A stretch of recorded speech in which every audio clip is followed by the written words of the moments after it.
Esatto, è lì che stavo, per quello volevo togliermi. Vabbè, vediamo se riuscite a riconoscerlo. Allora aspetta, che devo andare a fare chitarra. Mao, comunque ricorda che se sbagli una nota fai cagare, ma se ne sbagli tre è jazz. È vero. Allora sicuramente stasera siamo sul free jazz, perché adesso...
Ma senti che roba, questa è proprio the power of music, the power of the power of people. Ma power of people, quando ci mettiamo insieme siamo fantastici, è una cosa incredibile, non succede quasi mai più, è vero, una cosa ma stai citando il testo di una canzone? Sto citando il testo di una canzone che potrebbe anche essere, pare di sapere, sì. Certo che sì, beh, poi noi siamo su Facebook, abbiamo un sito, quindi insomma Vocal Excess, penso che dopo questa presentazione di Mao non ve lo dimenticherete più. Sì. Ricordatevi gli ex bagni municipali ed è un attimo, e sì, abbiamo un sito, una pagina Facebook, Instagram, quindi tutto quello che facciamo va sui social e sì.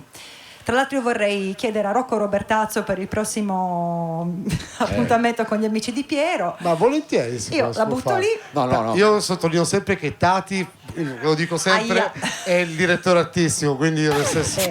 Questo è il nostro inno, nel senso, la premessa è questa, è proprio la canzone che noi facciamo da 14 anni, è una canzone di Patti Smith e esprime... Applauso per Patti Smith che il 5 settembre sarà a Mantova. Perché lei continua a girare, questa sacerdotessa del rock, continua a portare in giro il suo messaggio di pace, ma soprattutto di unità, perché poi insomma non c'è nessun tipo di... è proprio un'unità atea, laica, proprio di gente che, nonostante dicano sacerdotessa, ma non è proprio esattamente legata a quel... ma il messaggio che lei porta avanti da sempre è proprio questo, sul fatto che la gente, se si unisce, può veramente cambiare il mondo. Il problema è che il mondo fa di tutto per dividerci ultimamente, quindi ultimamente più che mai.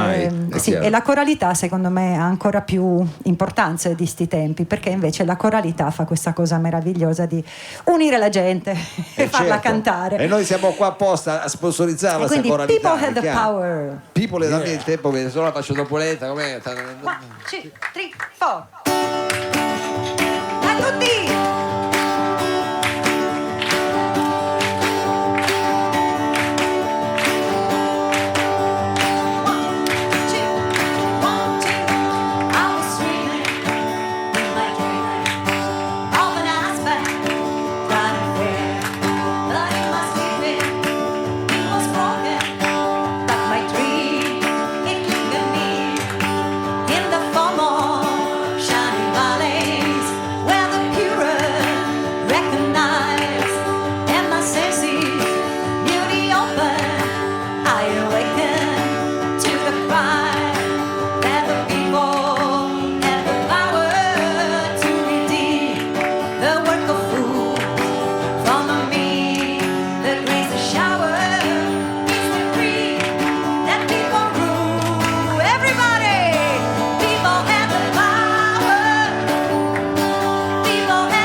Ok, questo è il momento in cui di solito, questa è la canzone che noi facciamo sempre alla fine dei nostri concerti, quindi io a questo punto ringrazio sempre chi ci ha ospitati e quindi eccoci qui, grazie al Po18 che ci ospita, grazie a Gianluca, grazie a Valentina, grazie davvero, questo posto è meraviglioso, grazie a Mao che dopo 30 anni di salotto di Mao finalmente si è deciso a invitarmi. Figurati, dai, figurati, sei di casa. Esatto. Poi grazie a Rocco, Robertazzo e Robertina, dovremmo fare un duo. Assolutamente. Double R. E grazie alla parte di Actum Banditen, di musicisti vari che sono qui con noi, grazie ai Vocal Excess. Poi dov'è Lord Theremin? Eccolo lì. Allora, Lord Theremin, oltre a essere un suonatore di theremin incredibile, pare che sia anche colui che fa sì che non piova. È vero. E quindi io vorrei ingaggiarlo per tutti i nostri concerti, perché noi invece abbiamo una sfiga mostruosa. Allora Theremin viene, figurati. Quindi Lord Theremin, tu sappi che d'ora in poi, quando noi facciamo un concerto all'aperto, tu devi esserci, anche col Theremin, perché io ti farei fare anche degli assoli, sinceramente. Allora lei accetta da Teremin? Ok. Le dice accetta. Mi accetti? È ufficiale, è accettato. È accettato. Benissimo, e grazie mondo francese. 1, 2, 3. I was dreaming in my dreaming, God knows a pure view as I lay down until I sleeping. I complete my dream to you. People have the power. People have the power. People have the power. People have the power. The power to dream, to rule, to wrestle the world from fools. It's the greed that people rule. It's the greed that people rule. I believe everything we dream can come to turn through our union. We can turn the world around. We can do the earth revolution. We have the power. Oh, we have the power. People have the power. Yeah, we have the power. People have the power. Thank you, Madonna mia, eccezionali. La nostra Roberta Magnetti con il Vocal Access, questo fantastico coro rock. Ci avete fatto cantare tutti. Ci avete fatto cantare anche a me a Rocco, diciamo qua questa sera. Seguiteci, seguiteci. Grazie mille, assolutamente vi seguiremo, anzi anche voi seguiteci. Noi che ne-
Ma la roba anche col medley. Bellissimo.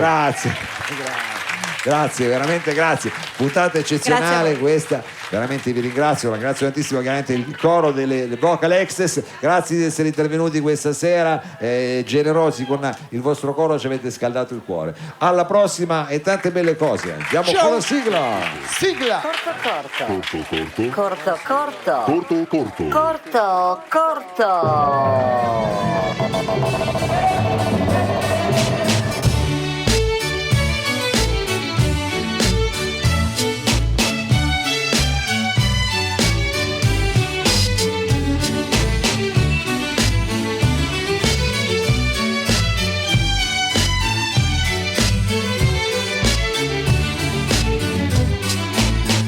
Il salotto di Mao.